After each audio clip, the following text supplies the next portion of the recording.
Apakah Anda sering merasa perjalanan pulang terasa lebih cepat dibandingkan saat pergi, padahal jarak yang ditempuh saat pulang dan pergi itu sama? Nyatanya, hal itu cukup wajar karena para peneliti sudah lama mengamati fenomena ini dan mereka menyebutnya sebagai return drift effect. Walau terasa cepat, perjalanan pulang faktanya tidak benar-benar lebih cepat dari perjalanan pergi. Faktanya, itu semua hanya ada di dalam otak kita. Saat dalam perjalanan pergi, otak kita cenderung lebih fokus untuk mencerna rute dan objek yang kita temui sepanjang jalan.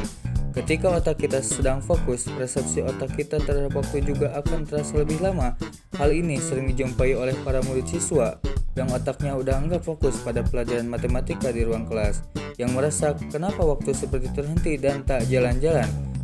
Sedangkan saat pulang, jika kita melewati jalan yang sama, otak kita sudah lebih familiar dan tak perlu lagi bekerja keras untuk fokus.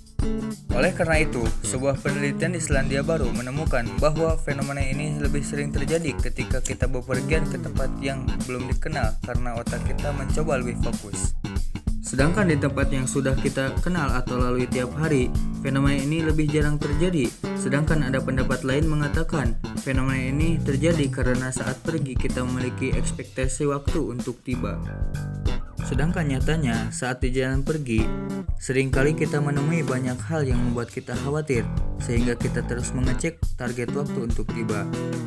Sedangkan saat di jalan pulang, perjalanan terasa lebih pendek, karena kita seringkali tak terbebani lagi ekspektasi waktu untuk tiba.